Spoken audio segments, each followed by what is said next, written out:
नमस्कार, आप देख रहे हैं DTV भारत और मैं हूं अभिषेक मिश्रा। ऐसा लगता है पीएम मटेरियल को लेकर उपेंद्र कुशवाहा के जो सुर हैं वो थोड़े बदले हैं, उनके तेवर में थोड़ी नरमी आई है। उपेंद्र कुशवाहा बिहार यात्रा पर निकलने से पहले आज मीडिया कर्मियों से मुखातिब हुए और ये कहा कि जेडीयू राष्ट्रीय परिषद की बैठक में पीएम मटेरियल को लेकर बातचीत हो चुकी है। अब इस पर आगे कुछ भी कहना ठीक नहीं है। और दिलचस्प यह है कि अगर जेडीयू की राष्ट्रीय परिषद की बैठक में बातचीत हो चुकी है तो जेडीयू की राष्ट्रीय परिषद की बैठक के एक दिन बाद भी उपेंद्र कुशवाहा ये कह रहे थे कि हम नीतीश कुमार के लिए संख्या बल जुटा लेंगे।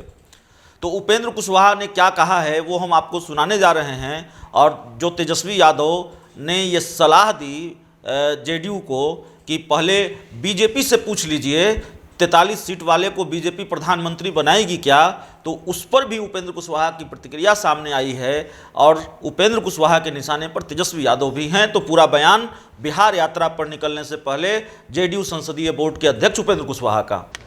अब 5वें चरण की यात्रा है, 4 चरण की यात्रा समाप्त हो गई है। तो आज से सारण के इलाके में छपरा, सिवान, गोपालगंज, वैशाली 4 जिलों का कार्यक्रम करते हुए 4 तारीख को फिर वापस होंगे पटना। तो वही यात्रा है, बिहार की यात्रा है। और इस यात्रा में जाकर के लोगों से मुलाकात जो हम करते रहे हैं उसी रूप में इस बार की भी यात्रा है। उपेंद्र कुशवाहा जी, आपने कहा था कि मुख्यमंत्री नीतीश कुमार में योग्यता है, लेकिन वही दूसरी ओर तेजस्वी यादव कह रहे हैं कि पहले बीजेपी से बात किया है, 40 सीट वाले को प्रधानमंत्री बनाते हैं क्या, और खारिज भी मुख्यमंत्री खुद कर रहे हैं। देखिए, अब इस विषय पर क्योंकि राष्ट्रीय परिषद की बैठक में बात हो चुकी है, तो अब जो कुछ भी कहना था हम लोगों ने कहा है। अब बार बार क्या बोलना है? नहीं, तेजस्वी जी कह रहे हैं कि पहले बीजेपी से बात किया है इस मुद्दे पर। अरे तेजस्वी क्या बात करेंगे, तेजस्वी अपनी चिंता करें। अच्छा, लेकिन बीजेपी के विधायकों का सर ये कहना है कि पीएम मटेरियल अगर है तो बिहार में सीएम की भी वैकेंसी फिर खाली है। अभी हम कह रहे हैं बीजेपी के अंदर तो अलग अलग बयान हर मुद्दा पर होता है। अभी देखिए, जातीय जनगणना वाला मामला है। आज ही हम देख रहे थे भारतीय जनता पार्टी के किसी एमपी ने, जो दूसरे स्टेट के एमपी हैं, उन्होंने प्रधानमंत्री जी को पत्र लिखा है कि जातीय जनगणना कराइए। तो सबसे प्रमुख मुद्दा भी जातीय जनगणना है। इस मुद्दा पर बहुत ही जल्दी स्टैंड क्लियर होना चाहिए और जातीय जनगणना हो, इस बात की कोशिश में सब लोगों को लगना चाहिए। और इस बार की जो हमारी यात्रा है, इस यात्रा में जो मकसद पहले से रहा है उसके अतिरिक्त एक वातावरण बनाना जातीय जनगणना के पक्ष में, क्योंकि राष्ट्रीय परिषद की बैठक से अंतिम रूप से यह बात अब तय हो गई है कि देश भर में जातीय जनगणना के पक्ष में वातावरण बनाना है।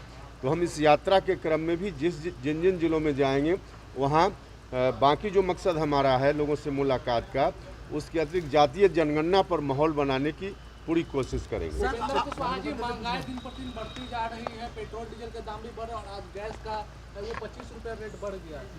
भाई कुछ सवाल तो और लोगों से भी पूछ लीजिए ना, सब हम ही से क्यों पूछ रहे हैं? अली अनवर ने कहा है कि जातीय जनगणना होनी चाहिए, हिंदू मुस्लिम की जनगणना नहीं होनी चाहिए, लेकिन मुस्लिम समाज में भी जो एसटी जो है वो आरक्षण मिलना चाहिए। मुस्लिम समाज में भी हिंदू के तरह जो पिछड़े लोग हैं उसको भी मिलना चाहिए। इसको लेकर क्या? बिल्कुल ठीक कहा है उन्होंने। देखिए, हमारे यहाँ भले कोई धर्म परिवर्तित कर ले, लेकिन जो सामाजिक स्थिति है दूसरे धर्म में जाने के बाद भी उसकी वही बनी रहती है। कोई दलित समाज से कोई व्यक्ति आता है, हिंदू धर्म में है, कल अगर इस्लाम धर्म को कबूल कर ले तो वहाँ जाकर सामाजिक स्थिति में बदलाव नहीं होता है। तो धर्म परिवर्तन के बाद कोई दलित अगर वहाँ गया है और इस्लाम कबूल किया है उसने, या किसी धर्म में कोई चला गया है, तो वहाँ भी उसको सुविधा मिलनी चाहिए। आपको नहीं लगता कि महंगाई भी मुद्दा बनना चाहिए? भैया, हम तो कह रहे हैं कि सब सवाल हम ही से क्यों पूछ रहे हैं? और सवाल एक सवाल है। मंत्री रामप्रीत बीजेपी कोटे से आते हैं, उन्होंने कहा है कि गड़बड़ी जो है नल जल योजना में है, मुख्यमंत्री का ड्रीम प्रोजेक्ट है, और उन्होंने नगर विकास जो बीजेपी के पास है और पंचायती राज जो बीजेपी के पास है, उन्होंने कहा कि सभी में गड़बड़ी है और मैं इसे स्वीकार करता हूँ। तो मंत्री तो वही हैं पंचायत इसके जल नल वाले, तो जल नल के मंत्री हैं तो उसको ठीक करने की जवाबदेही उनके ऊपर है, ठीक करें, कहाँ गड़बड़ी है उनको ठीक करना चाहिए। तो पीएम मटेरियल को लेकर उपेंद्र कुशवाहा के सुर में थोड़ी नरमी, थोड़ा बदला हुआ सुर ऐसा दिख रहा है। और तेजस्वी यादव निशाने पर, यह सलाह तेजस्वी यादव को कि पहले अपना देखें, उसके बाद किसी दूसरे की बात करें। तो इस रिपोर्ट में इतना ही, इस खबर में इतना ही। बहुत बहुत धन्यवाद।